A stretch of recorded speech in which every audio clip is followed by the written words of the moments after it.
This is Ray Mosholder, and we are back to the days of Elijah. I want you to look at this particular verse of Scripture that he has set for chapter 8, Mark Goodwin, the tremendous writer. It says James 5:17. Now follow this with me. Elijah was a man with a nature like ours. He was just a man, like we, or if you're a woman or a girl, that's good too. But Elijah had our kind of nature. It's not a sin nature; it's a choosing nature. But Elijah was a sinner, the same way that you and I are, saved by grace. Elijah was a man with a nature like ours. Now watch this. And he prayed earnestly that it would not rain. And it did not rain on the land for 3.5 years. James 5:17. Now I want you to consider a couple of things. Number one, you may feel very limited in your prayer life. Now, again, let me stress that God isn't looking for you to go on and on and on unless you need to. If there's a real something in your heart that you just gotta go on and on about, it's okay. He will understand and he will listen. But you have such remarkable prayer power if you just realized it. Elijah was a man with a nature like ours, and he prayed earnestly that it would not rain, and it did not rain on the land for 3 years and 6 months. Now that's quite a drought. How to bring a drought. Let's get into the book. Mark Goodwin has a lot to share.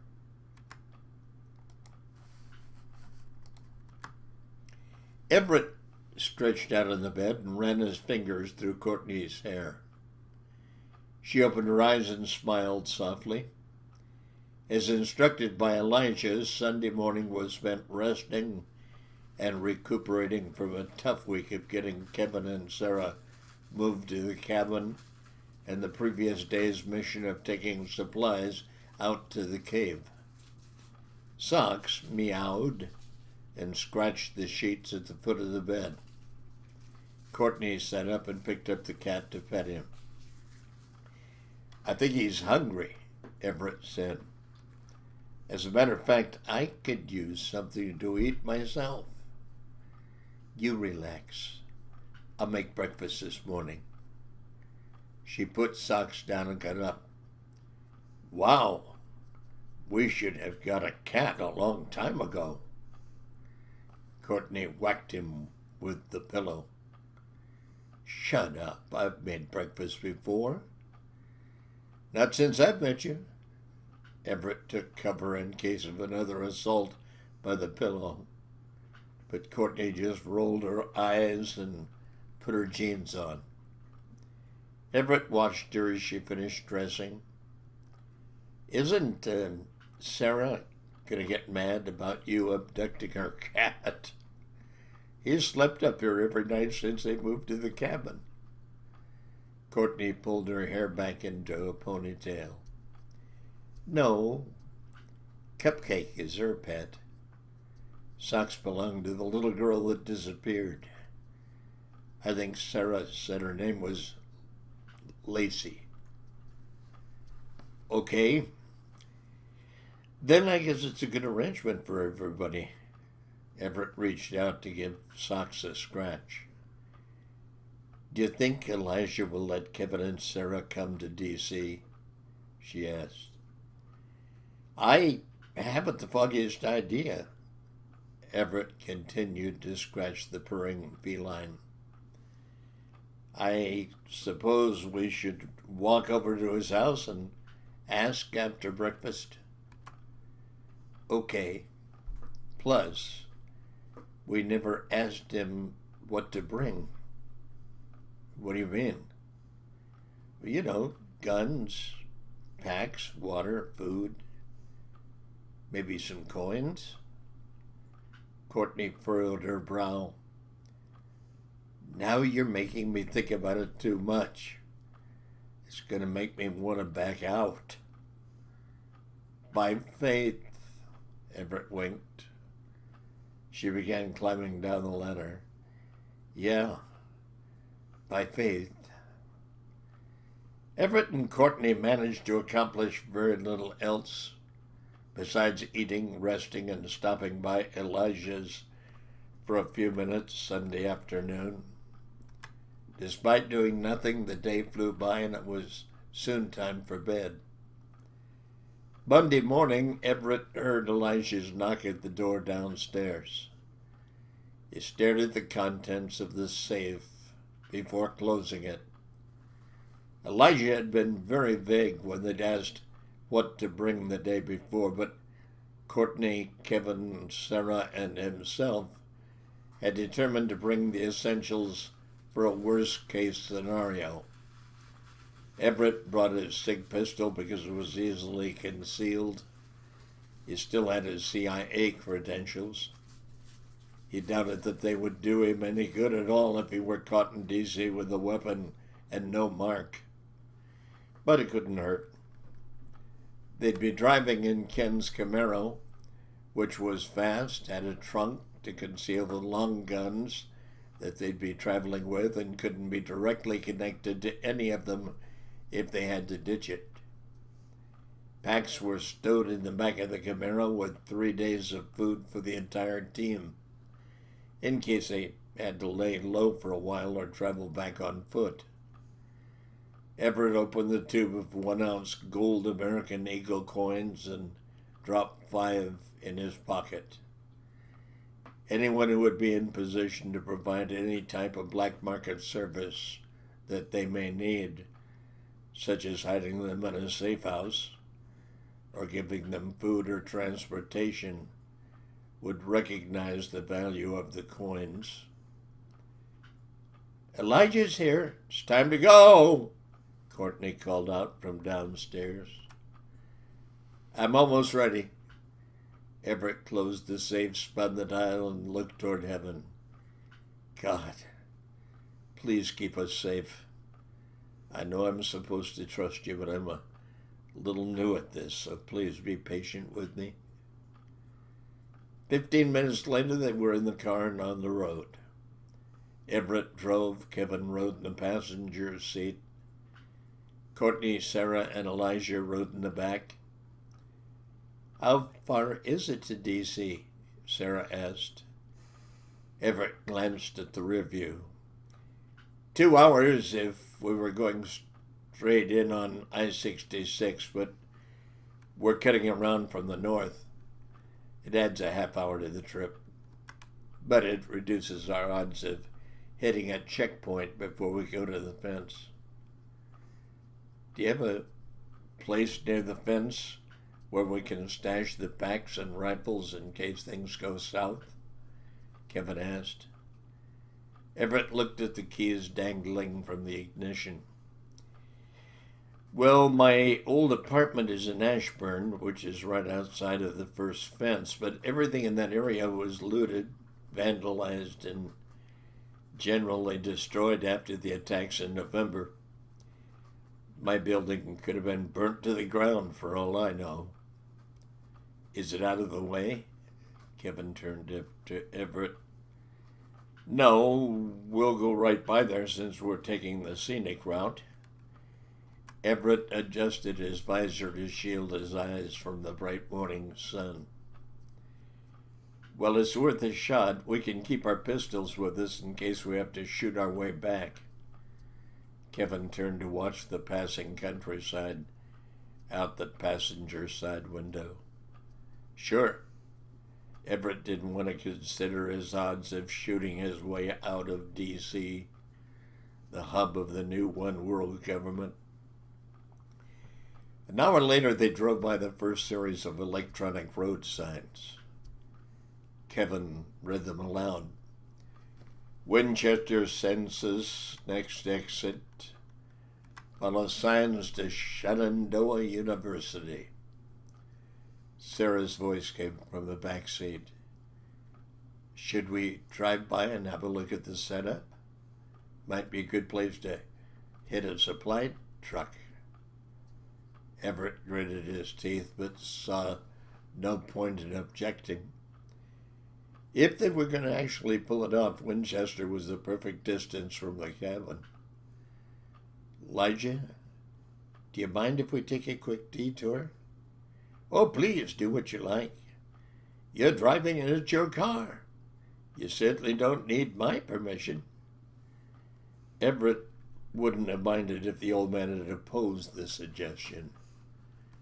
He was half hoping for an excuse to skip driving by the GR facilities.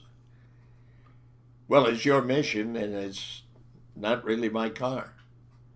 Well, thank you for your consideration, but I'm in no hurry. We'll get there when we get there. Everett took the exit and followed the signs. The university was just off I-81. He turned onto the road and drove slowly past the area which was marked as a census station.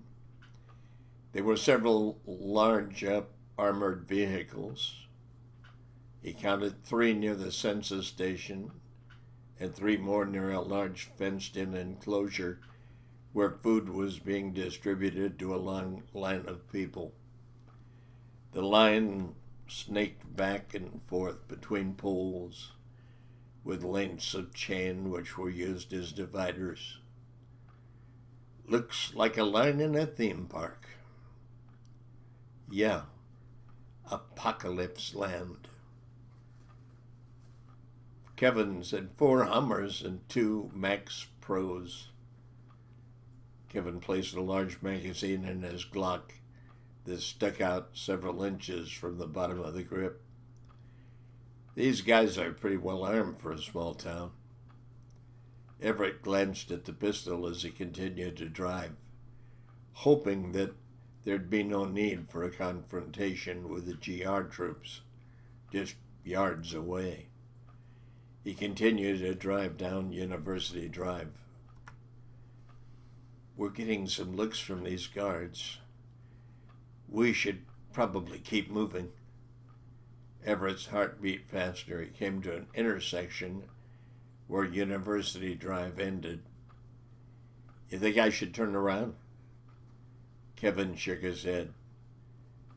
I'd follow Shockey Drive to the left. See if we can get out without driving back past the GR troops. Everett followed his suggestion and kept driving. The road ran beneath I-81, and Everett was soon able to circle back to the same street he'd been on when he exited the interstate. He re-entered the highway, keeping a constant eye on the rear view to see if they'd been followed. Once they were safely back on their way, Everett looked over at the pistol in Kevin's lap. Woohoo, that's a big magazine. Well, it eats through those 17-round mags pretty quick when it's on full auto. A 33-round mag buys me a little more trigger time. Full auto? Yep, it's a Glock 18C clone. A gunsmith built it out of a Glock 17. You gotta be a little higher up than a sheriff's deputy to get your hands on a real Glock 18. Sarah's got one too, a clone, I mean. Wow. Can I see it? Courtney asked. Sure, Sarah answered. Everett could hear the sound of a magazine coming out of a pistol and the chamber being cleared in the back seat. I've got to shoot this when we get back, Courtney exclaimed. You bet, Sarah laughed. Half an hour later, Everett was breathing a little easier. He saw no one tailing the car. However, he did keep looking up at the sky to see if he could spot any drones that might be surveilling them. He doubted that a suspicious car driving by would warrant the dispatch of a drone. Not long after, they arrived in Ashburn. This was a nice place. Lots of young professionals, but not congested. Clean, and not much crime. Everett sighed. But those days are over. Kevin looked out the window. Well, it doesn't look all that bad. A few broken windows, a little fire damage, but I was expecting a lot worse. I guess it looks worse when it was your home. Everett continued toward his old apartment building. Courtney put her hand on his shoulder from the back seat. You've got a new home now. Everett smiled. She was right. Most people had nowhere to go. He was very thankful for the cabin, Courtney, and his new friends. That's my place. Looks like the security gate didn't last long. Not many cars. I suppose most of my neighbors found somewhere else to go. He pulled into his old parking spot and got out. Let's check it out before we cart any supplies in. The others followed Everett up the stairs and to his door. It was unlocked. The front window had been smashed and the intruders had leapt through the front door. Everett pulled his pistol as he entered. We better make sure no one is here. Kevin drew his Glock, in which he'd replaced the short magazine to make the pistol concealable. I'm right behind you. Seconds later, Everett called out, All clear. Courtney walked through the apartment and stuck her Glock 21 back in her purse. Well, they didn't really tear anything up. It just looks looted. Kevin looked at the broken window. We'll have to figure out a way to secure that if we're going to keep anything here. Do you have a toolbox? I probably have a screwdriver. Maybe some pliers in the car, Everett said. I was thinking more like a saw, hammer, nail, screw gun, that sort of thing. Oh, no. Maintenance handled all the repairs. Courtney put her hands on her hips and looked at Everett. You don't even have a hammer to hang pictures? Everett glanced up at the ceiling as he thought. Yeah, somewhere. He walked back to his old bedroom and rummaged through the closet. I've got a small hammer and a box of odds and ends, screws, washers, a few small nails. Everett handed the box and the hammer to Kevin. Can you grab the screwdriver and the pliers out of the car? Kevin asked. If I can get the hinges off of this, I think I can use your bathroom door and your bedroom door to secure the window. Yeah, I'll be right back. Everett looked around to make sure there were no signs of danger before sprinting down the stairs and to the car. He hurried to retrieve the tools from the glove box and ran back up to the apartment. Once back in the apartment, Everett helped Kevin get the doors off the hinges and positioned in front of the window. Kevin held up one of the nails from the small plastic box. Way too short. These are for, like, hanging pictures. Are you sure you don't have anything else? Nope. Everett shook his head. Sarah looked at the doors. Well, these doors are basically 2 sheets of paper-thin cardboard stapled on a wood frame. Why don't you just bust holes out of the backside where you need to run the nails. But you better lay them on the floor when you do it, or the hammer will go all the way through the other side. Well, that's a good idea. Let's lay them down. Kevin grabbed one side of the first door. Everett took hold of the other side and helped him lay the door down. If those doors are that thin, it won't be very secure. Well, they're just for looks, but I've got an idea for a good deterrent. Let's get these done first. Kevin easily punched out the first hole in the back of the door with the hammer. How many nails do we have? I need to know so I can figure out how far to space the holes. Looks like about 10. Courtney fished the nails out of the small box of odds and ends. Elijah made a suggestion. Well, perhaps we can pull a few nails out of the walls. I noticed Everett had several pictures hanging around the apartment. That's a good idea.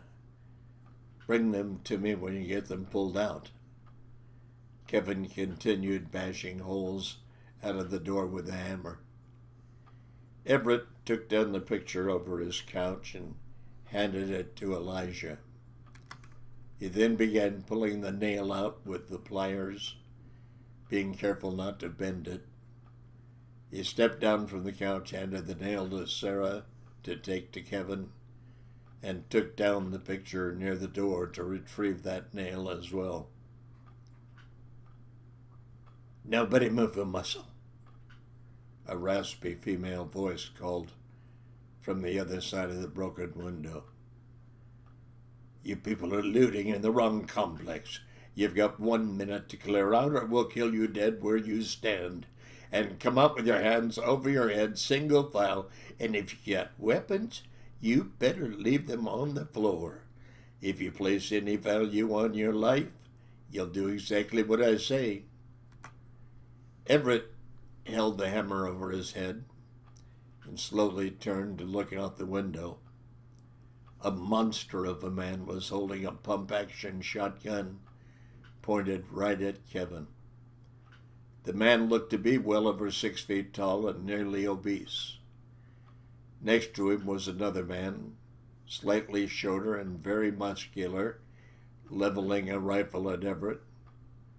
Behind and between the two men was the source of the voice, an extremely thin woman with an exceptionally short black skirt and a midriff tight white shirt, long black hair, bloodshot eyes, and a nickel-plated .45 automatic pistol that moved from person to person with her eyes. Vanessa? Everett said cautiously. Everett? No way. The woman, who was much too young for such a raspy voice, lowered her pistol. It's okay, Tiny. You and Ronnie wait for me downstairs. The two men on either side slowly lowered their weapons. You sure? The enormous one asked. No, Tiny. I need to think it over for a while, Vanessa said sarcastically. I'm going to do that again. No, Tiny. I need to think it over for a while, Vanessa said sarcastically. Tiny huffed and led the way down the stairs. Come on, Ronnie. So, can I come in? Vanessa asked. Everett cracked a smile and unlocked the front door. You're still here. Vanessa walked in and ignored the others. Her eyes looked Everett up and down. Yeah. What are you doing here? You look really good. Courtney cleared her throat and crossed her arms. Vanessa, still holding the gun, rolled her bloodshot eyes toward Courtney and said, with a head of a snarl, "Healthy, I mean. Anyone who isn't dead is doing above average." She walked over and sat on the couch, letting the shiny 1911 pistol lay at her side. All that banging, banging, banging, that woke me up, and I was sure it was looters up here. It's been crazy, you know.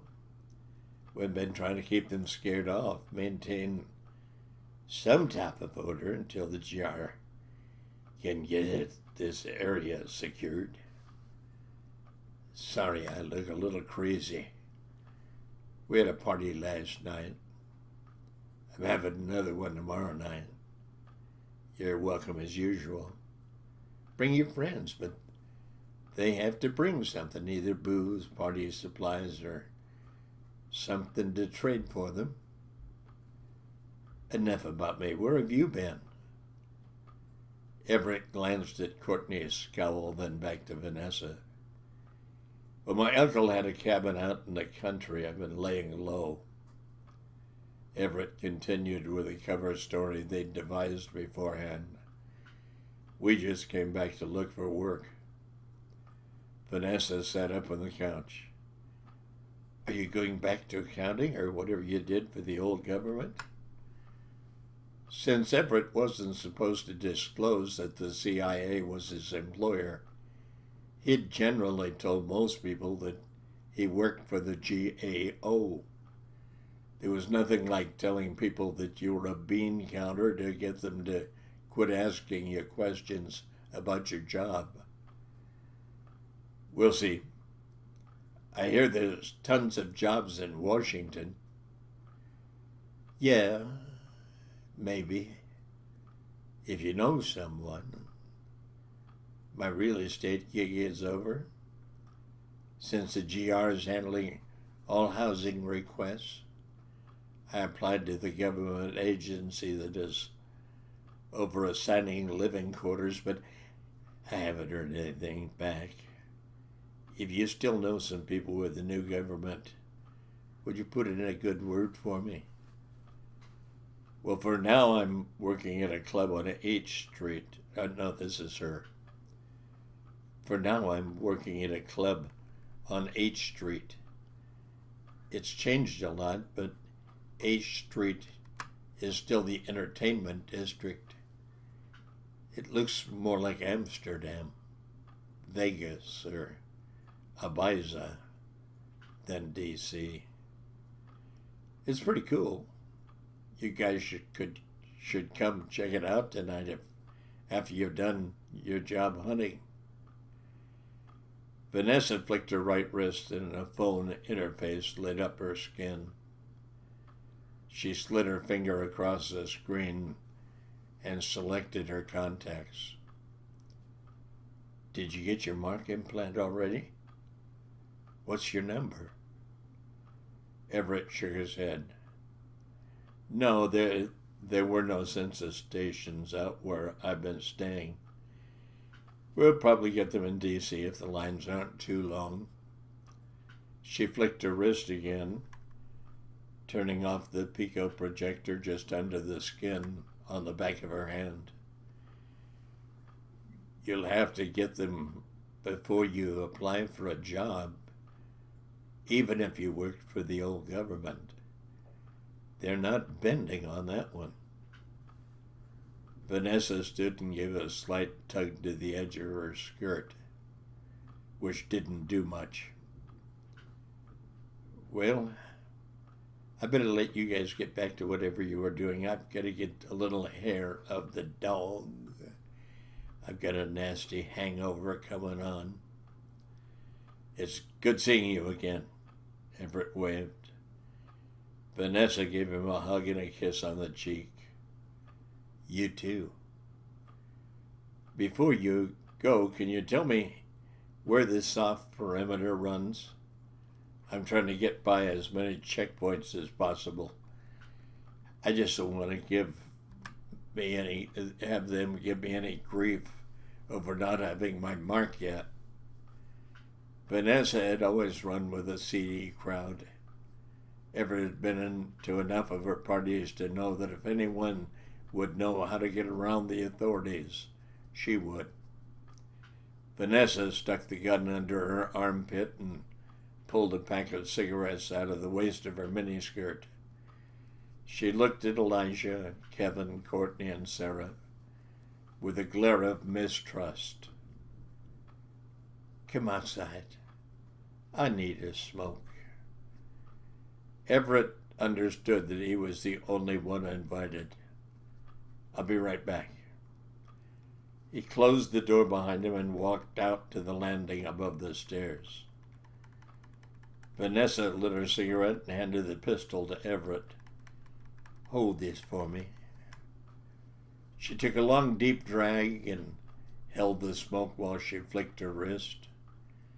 She pulled up her map application and zoomed in on New Atlantis. I freaking love this thing. I would either get so high that I'd lose my phone or I'd spill a pitcher of margarita on it and ruin it at least once every other month. Smoke poured out of her mouth like a dragon as she spoke. She held her arm close to Everett so he could see. Now the fence only runs to Leesburg Pike. So if you take Georgetown along the river, you can get all the way to the Beltway before you hit the checkpoint. But you can't get a vehicle past the Beltway. What do you mean? Is it possible to get by with no vehicle? Well, you can walk onto the Beltway along the river. They watch for boat traffic, but if you wear dark clothes and stay in the tree line, you can get in and out through there at night. She pointed to the place where I-495 crossed the Potomac. And there's some traffic moving through there all the time. Obviously, the GR outlawed guns, but then they don't provide security, so what are we supposed to do? Yeah, I hear you. Your secret is safe with me. She took another long, deep draw from her cigarette. And what about your crew? Are they cool? Everett gave her a nod. Yeah, they're cool. Okay. I trust you. If you vouch for them, I believe you. Anyway, back to what I was saying. The new government legalized drugs, but things were a lot better when they were illegal. Now it's more expensive. They're rationed like everything else. And for the people who depend on the previous illegal status of drugs for their second income, it flat out sucks. She had a look of disgust as she exhaled the next puff of smoke. Everett knew she was referring to herself. Her late-night get-togethers functioned similarly to a Tupperware party. Only instead of Tupperware, she'd offer cocaine, pot, molly, and ecstasy, always offering generous discounts to anyone who was looking for sufficient quantities to join her multi-level marketing network. He had never been into drugs, and he certainly had no interest now, but knowing someone with connections to the underground had an unquestionable value in the new world. Where one door closes, another door opens. Whatever. She swiped her finger across the projected screen on her arm and held it up for Everett to see the details of the map. Now, if you can stand the woods till you get to Potomac Heritage Trail, take that along the river, cross over Chain Bridge to the towpath, and that will run right into the Capitol Crescent Trail. You'll be able to take that all the way into D.C. Good call. I didn't realize the trail went so far up the river. Is it heavily patrolled? Hardly anybody uses it, especially that far out. And then by the time you get downtown, it's full of joggers and walkers. She sucked the last drag of the cigarette and flicked it out into the street. Come on by tomorrow, if you're still around. She started down the stairs. And bring your friends if you like. She stopped to turn and gave him a wink.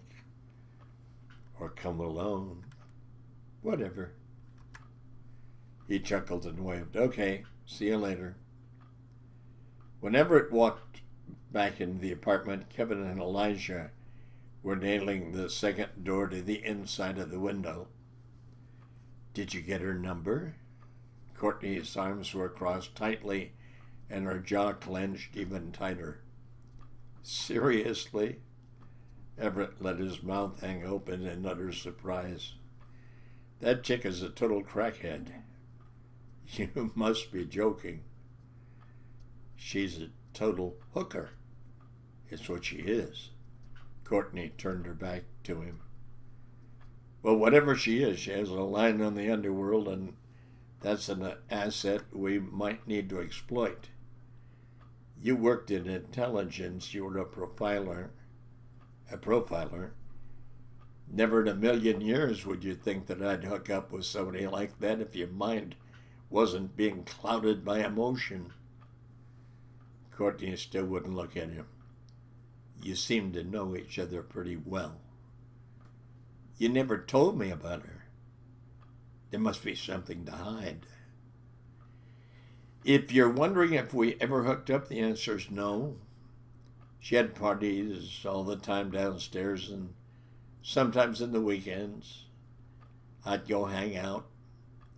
It was better than going to a bar and driving home. But like you, I'm a different person than before I knew Jesus. Courtney softened her stance at that statement. Okay. I don't want to talk about it anymore. Everett started to say something else, but saw Sarah out of the corner of his eye. She was shaking her head and seemed to be whispering, "Let it go." He walked away to check on the progress with the door. Kevin had removed his bracelet and was taking it apart. Paracord? Everett asked. Yep, I'm pulling it apart. I'm going to use the inner strands to rig up a little surprise for anyone who wants to come through the window. I'll run the string from the doorknob up over the curtain rod, then around the leg of the coffee table and on the trigger of one of the ARs. I'll brace the AR to the coffee table with the other strands from the paracord. And you think the AR will hit the potential intruder? Everett considered the basic design of the booby trap that Kevin had just described. Maybe, maybe not. Either way, if you were breaking in and heard a gunshot, would you keep going or retreat? Oh, point taken, Everett said. What if it's a kid trying to break in? Just being curious. Won't you feel bad? Courtney inquired. Sarah's voice was despondent and dark. There are no kids.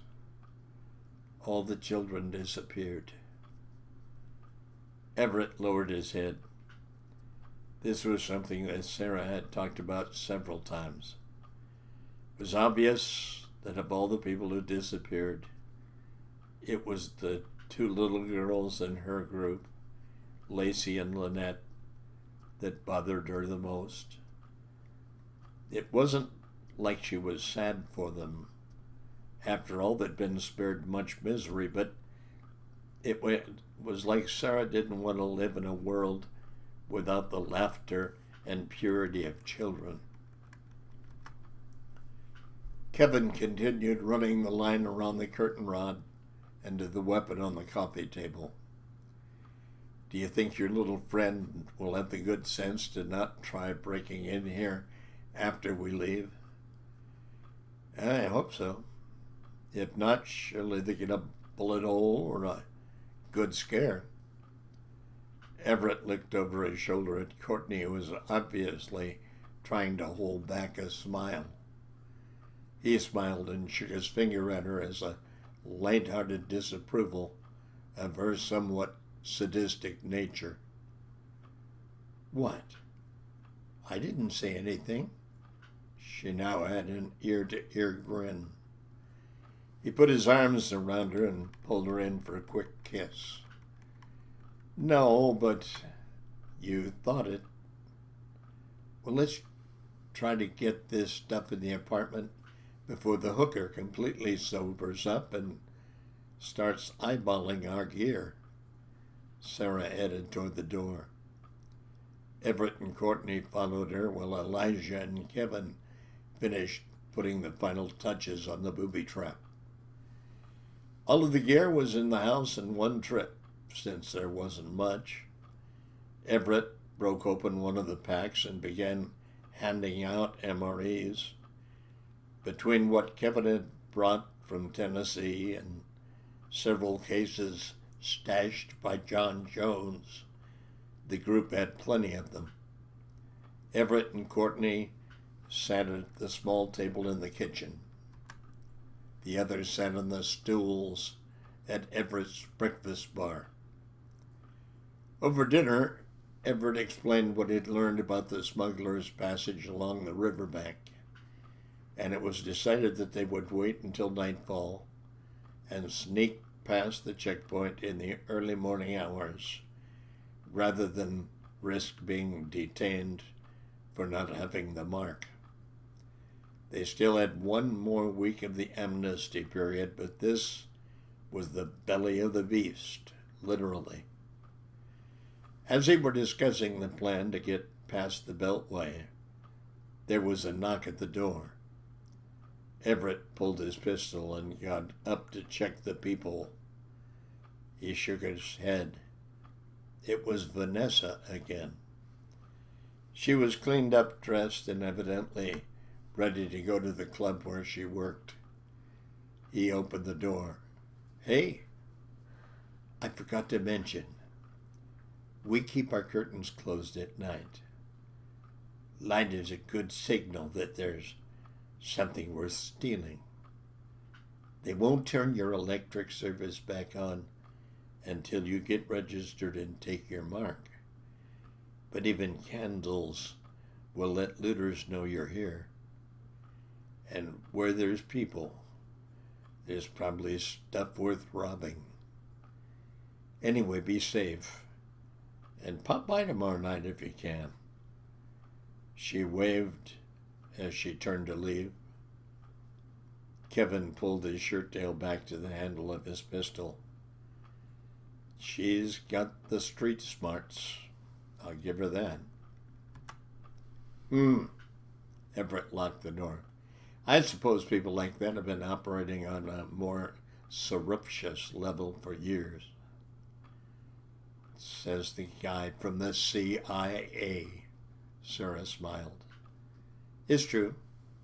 Certain people were able to adapt to a covert lifestyle faster than others. The girl in our group who disappeared, Cassie, she saw all of this coming. We listened to enough of her crazy conspiracy theories to drop out of the system just in time. Sunrise was around 6:30, so they would leave the apartment at 3.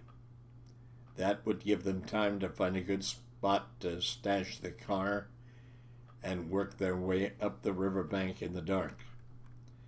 The group stayed in the apartment and rested until just before the time they decided to leave, They took turns keeping watch while the other slept. Everett got a few hours of sleep, which was better than nothing, but his mind wouldn't turn off. Even as he slept, he was haunted by the anticipation of sneaking into D.C. and the ghosts of the past, which came roaring back with his visit to his old apartment. He remembered his days at the CIA, the clandestine meetings with John Jones, who had warned him of the coming tribulation and the New World Order. And finally it was time to leave. Everett got up from the couch, laced up his boots, and tapped Courtney on the shoulder. "Let's get rolling." Everett walked back to his bedroom to tell Elijah it was time to go. He opened the door to find the old man lying face down on the floor. "Elijah? What is it?" The old man turned over quickly. "Oh, I thought something had happened to you." No, nothing will happen to me until the appointed time." Everett helped him up from the floor. "What were you doing on the floor?" "Praying." "With your face on the ground?" "Yes. I want to make sure I'm ready to confront Luz when I see him." Everett was somewhat confused, both by seeing Elijah praying like that and by wondering how the man intended to get an audience with the supreme leader of the New World Order. "Okay, well, it's time to go." Elijah brushed the front of his shirt and pants to straighten them. He grabbed his jacket and said, "Then let us go." Half an hour later, the team was in the car and driving down Georgetown Pike, which was quite rural. "How far till we hit the Beltway?" Kevin asked. "It should be about 2 miles from here." Everett continued to observe the roads on the left, looking for a good place to leave the car and access the riverbank. "Then we need to be finding a spot quick. Headlights can travel a long way, especially if the GR has an observation post up high. The last thing we want to do is run out of space and have to turn around. That would be very suspicious." Everett dropped his speed so he could get a better look at the signs as they drove by. A white split rail fence ran along an open pasture for horses. "Madeira School. Boy, does it look ritzy. I doubt that place is up and running yet. Even if it is, there shouldn't be anyone there this early." Courtney leaned forward from the back seat. "But if it's open, we might get towed when the administrators show up and find a car with no parking pass." "Yeah, that's a good point." Everett began to drive on by. Kevin pointed down the side road which displayed the sign. Why don't we take a spin down the road and see? I'm sure we'll be able to tell if it's open. If it's full of broken windows and the grass hasn't been cut since the collapse, it's probably safe to say it's not functioning." Everett turned sharply to avoid missing the entrance. They saw no signs of other people as they proceeded down the long path. They passed the school grounds, and Everett saw yet another sign. "Camp Greenway. Looks like a separate summer camp. I'm sure that place won't be up and running. Plus, it puts us closer to the river. I'd say we found our spot, Elijah. What do you think?" "Well, it's your car, and you're driving. You make the decisions." Everett didn't want to be responsible if something went wrong, but there was no use having the same conversation over and over with the old man. As badly as he wanted to remind him that it was Elijah's mission, he simply found a secluded spot at the end of the road to park the car. They quickly got out of the car and began working their way down toward the bank of the river. Sarah took a long drink from the jug of water they'd brought. "Everybody hydrate. We've got some water and we have a good filter so we can resupply straight from the river. But that's pretty suspicious activity.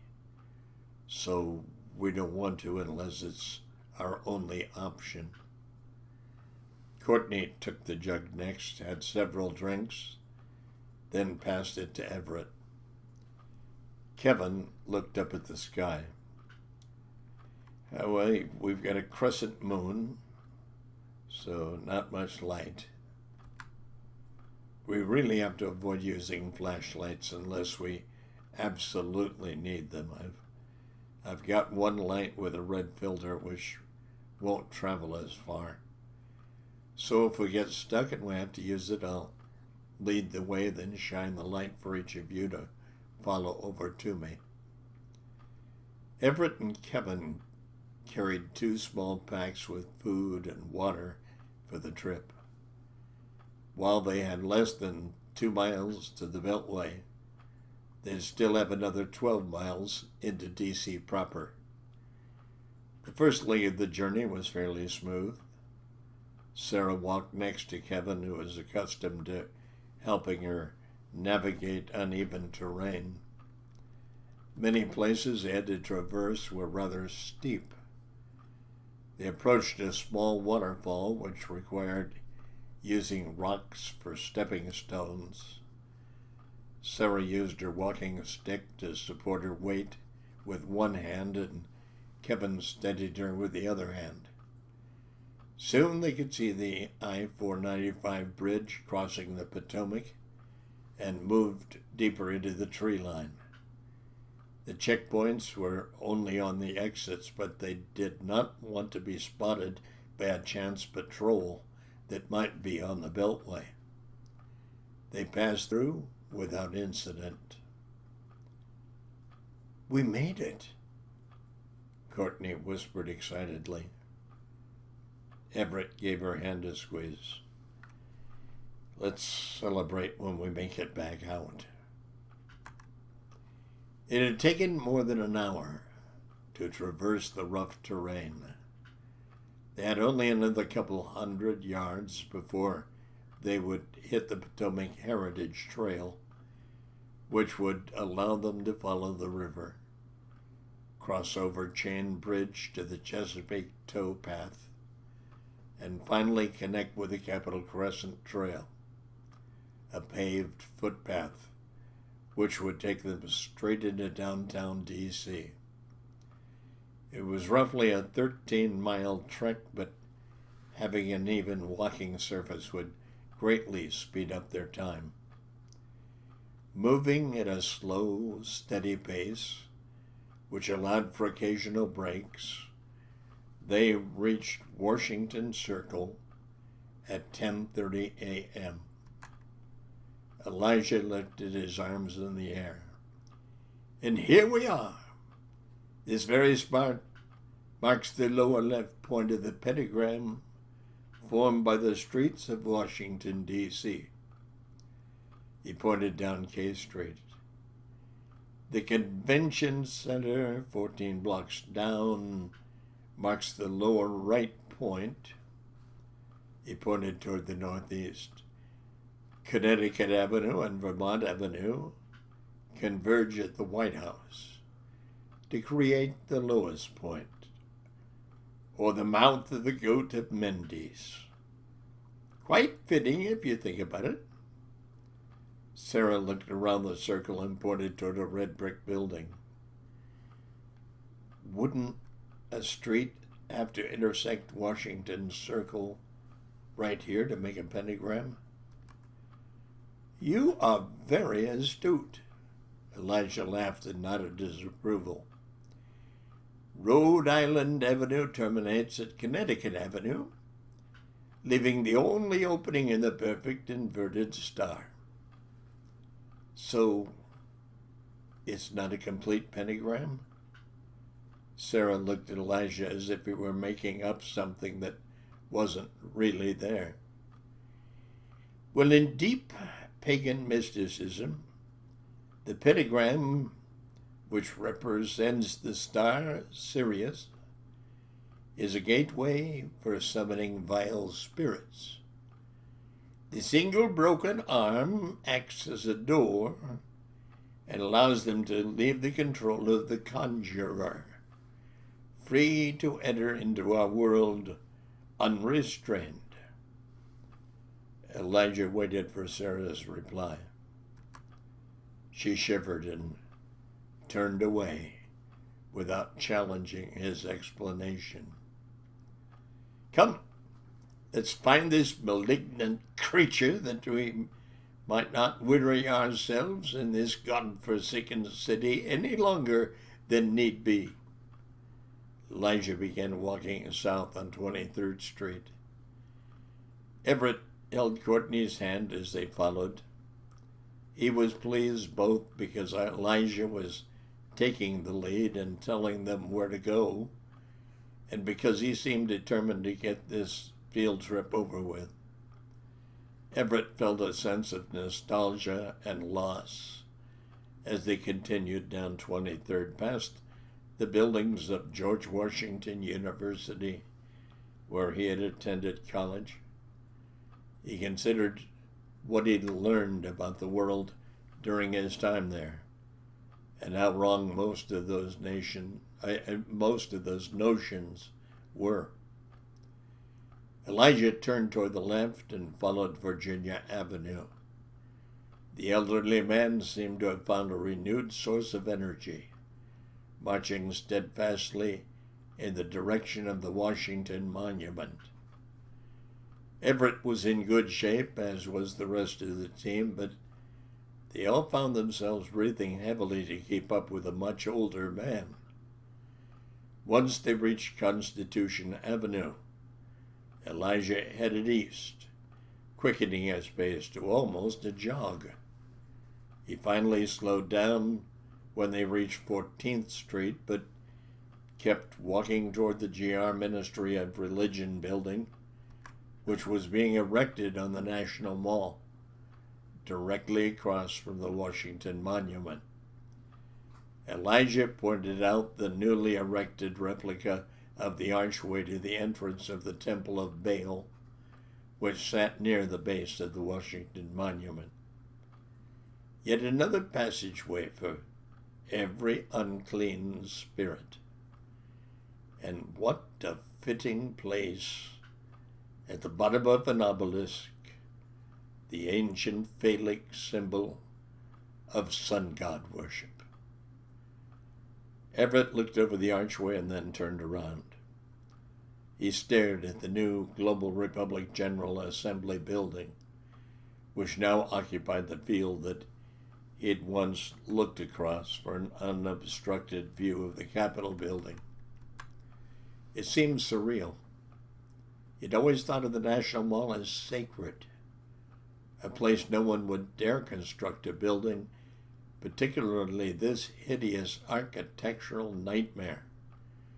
The 13-story building was stepped as it ascended toward the sky, like a ziggurat from a lost city of ruins, deep in the jungles of South America.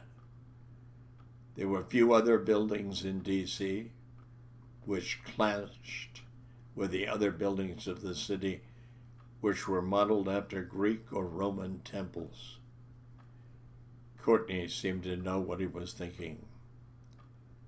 They have a glass pyramid at the Louvre. It's not really any worse than that. Everett pursed his lips. It's worse.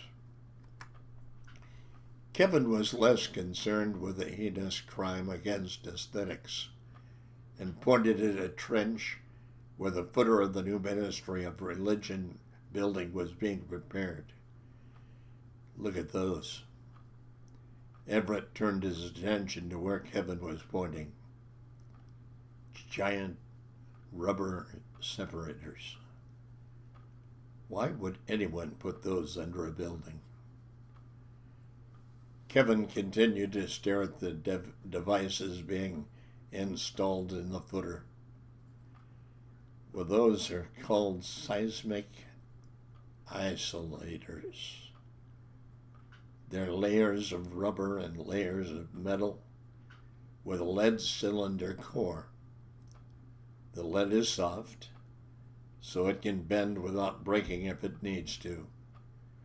And when a quake hits, the ground can move independently of the rest of the building, so less destructive energy is transferred into the structure. The isolators basically act as shock absorbers for the building. Sarah crossed her arms as she looked at the series of devices which were mounted with heavy steel plates on top and bottom. So, the Antichrist and the designers of this building actually believe what the Bible says about the coming earthquakes? And yet, they're going to keep fighting against God? That makes no sense. Everett said nothing as he looked at Sarah, wondering if she saw the irony of the statement she'd just made. Sarah looked up from the area being prepared for the foundation of the building. I don't believe it. Everett turned to see what she was looking at. His heart nearly stopped. Angelo Luz was walking with an entourage of his staff, including former President Clay, the new Minister of Religion, Jacob Ralston, and a host of other dignitaries, flanked by several GR elite guards wearing their black helmets with a red shield and black dragon insignia. The group seemed to be looking over the progress of the new building. Elijah stared at Luz with a piercing glare. "You there, son of hell, offspring of perdition, thou child of damnation, hear what the Lord thy God will say to you and the judgment which he has pronounced against your unholy kingdom." Luz turned slowly and looked at Elijah as if he recognized him. "A foolish old man who thinks he hears from God." I'm always looking for some comical amusement. Go on, then. Let's hear what you have to say, you troubler of Babylon. Elijah pointed at Luz with disdain. "I have not troubled Babylon, nor the earth, but it is you and your father's house, in that you have forsaken the commandments of the Lord, and have followed in the footsteps of your father, to exalt your throne above the stars of God, to say that you are the Most High. To you, man of iniquity, God says, thou shalt be brought down to hell, to the sides of the pit. They that see thee shall narrowly look upon thee and consider thee, say, is this the man that made the earth to tremble, that did shake kingdoms, that made the world as wilderness and destroyed the cities thereof? That opened not the house of his prisoners. Thou art cast out of thy grave like an abominable branch, and as the raiment of those that are slain, thrust through with a sword, that go down to the stones of the pit, as the carcass trodden under feet. And to the kingdoms and people over whom you rule, God says, you have waxed fat and kicked, thou art waxen fat, thou art grown thick, thou art covered with fatness. Then you forsook God which made you, and lightly esteemed the rock of your salvation. You provoked him to jealousy with strange gods, with abominations provoked you to him to anger. You sacrificed unto devils, not to God, to gods whom you knew not, to new gods that came newly up, whom your fathers feared not. And now a fire is kindled in mine anger, and shall burn unto the lowest hell, and shall consume the earth with her increase, and set on fire the foundations of the mountains. I will heap mischiefs upon you. I will spin mine arrows upon you. You shall be burnt with hunger, and devoured with burning heat, and with bitter destruction. I will also send the teeth of beasts upon you, with the poison of serpents of the dust. The sword without and terror within shall destroy both the young man and the virgin. See now that I, even I, am he, and there is no God with me. I kill, I make alive, I wound and I heal. Neither is there any that can deliver out of my hand. For I lift up my hand to heaven and say, I live forever. If I whet my glittering sword, and mine hand take hold on judgment, I will render vengeance to mine enemies, and will reward them that hate me. I will make mine arrows drunk with blood, and my sword shall devour flesh, and that with the blood of the slain and of the captives, from the beginning of revenges upon the enemy. And now, with the Lord, shut up the heavens over this place, that there be no rain over your throne until the times are fulfilled. Luz laughed hysterically. Ha ha ha ha ha! Old prophet! The number one rule of comedy is that you have to be quick on your feet. The sky is turning black. It's getting ready to pour at this very minute. Everett looked up at the clouds that had formed since Elijah began his speech. They had completely blocked out the sun, and darkness was falling on them as if it were night. If a single drop of rain falls from the dark clouds, then I am no prophet at all. Elijah turned and walked away.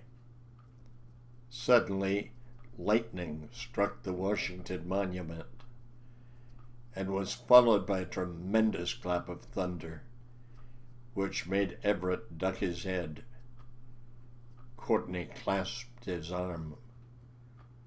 Just then another lightning strike hit the archway from the Temple of Baal. That was immediately followed by yet another lightning strike, which hit the new GR General Assembly building. Two loud booms of thunder trailed the lightning. Rain or no rain, we need to take cover. That was really close. Kevin held Sarah's hand as he began walking very quickly back toward the Smithsonian. No, not that way. Follow me.